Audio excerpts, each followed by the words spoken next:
Assalamualaikum warahmatullahi wabarakatuh. Bismillahirrahmanirrahim. Alhamdulillahi wassalatu wassalamu ala Rasulillah. Insyaallah taala pada pertemuan kali ini kami akan membahas seputar apakah benar seorang qari yang bernama Imam Hafs atau yang biasa kita dengar dengan riwayat Hafs, amanah, terpercaya, kuat di dalam Al-Qur'anul Karim dan mengajarkan Al-Qur'anul Karim selama bertahun-tahun. Namun lemah di bidang ilmu hadis. Nah, silakan dengar video ini sampai selesai. Disebutkan di dalam kitab Al-Ikhna'iyah karya Al-Imam Ibn Taimiyah bahwa para ulama hadis sepakat melemahkan hadis yang diriwayatkan oleh Imam Hafs. Dan itu berbanding terbalik dengan riwayatnya di dalam Al-Qur'anul Karim. Setelah itu Imam Ibn Taimiyah menyebutkan di antara para ulama hadis yang melemahkan Imam Hafs seperti Imam Yahya bin Ma'in, Imam Bukhari, Imam Muslim, Imam An-Nasa'i dan ulama hadis yang lain. Namun di samping itu ada juga yang menguatkan Imam Hafs seperti Imam Waqi', Imam Al-Fadl, Imam Ubaid bin Sabah dan Imam Ahmad bin Hanbal.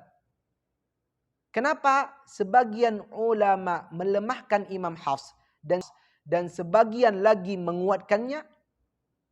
Sebab para ulama hadis yang melemahkan Imam Hafs di dalam ilmu hadis adalah karena mereka mengambil perkataan Imam Syu'bah bahwa Hafs ini meminjam kitab para ulama lalu menyalinnya dan tidak mengembalikannya lagi. Sehingga dapat disimpulkan bahwa Hafs ini tidak amanah.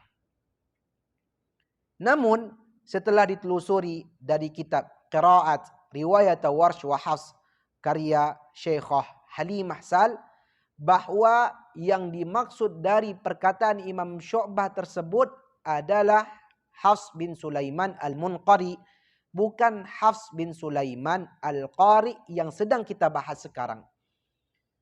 Kalaupun benar seperti yang dikatakan oleh sebagian ulama hadis bahwa Imam Hafs ini adalah lemah, pendusta dan lain sebagainya di dalam ilmu hadis, maka kita katakan bahwa dusta yang dimaksud di sini adalah bukan dusta yang disengaja, seperti sengaja memalsukan hadis Nabi sallallahu alaihi wasallam. Akan tetapi karena kurang kuatnya hafalan dan perhatian beliau di dalam ilmu hadis, seperti mencampurkan hadis satu dengan hadis yang lain.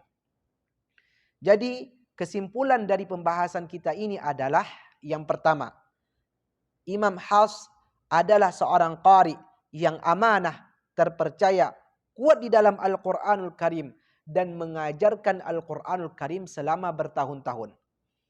Kalaupun beliau lemah di bidang ilmu hadis, bukan berarti beliau lemah di bidang ilmu Al-Quran. Dan seseorang bisa jadi ahli di bidang tertentu, namun lemah di bidang yang lain. Dan ini tidak tercela. Sebagaimana Al-Imam Al-Zahabi menyebutkan, di setiap zaman pasti ada seseorang, dia imam pada ilmu tertentu, namun lemah di bidang yang lain. Yang kedua, kalaupun Imam Hafs dikatakan pendusta oleh sebagian ulama hadis di dalam ilmu hadis, maka kita katakan bahwa dusta yang dimaksud di sini adalah bukan dusta yang disengaja, seperti sengaja memalsukan hadis Nabi sallallahu alaihi wasallam. Akan tetapi karena kurang kuatnya hafalan dan perhatian beliau di dalam ilmu hadis. Yang ketiga, Al-Imam Hafs adalah seorang qari yang meriwayatkan Al-Qur'anul Karim kepada Al-Imam Asim, atau yang menyetorkan hafalan Al-Qur'anul Karim kepada Imam Asim dengan jalur yang mutawatir atau dengan sanad yang bersambung kepada Rasulullah sallallahu alaihi wasallam. Semoga Allah Subhanahu wa taala merahmatinya. Inilah yang bisa kami sampaikan pada pertemuan kali ini. Semoga bermanfaat. Wallahu taala a'lam. pembahasan kami ini diambil dari beberapa kitab yang telah kami tulis di deskripsi video ini. Wassallallahu ala nabiyina Muhammad wa ala alihi wa sahbihi wasallam. Assalamualaikum warahmatullahi wabarakatuh.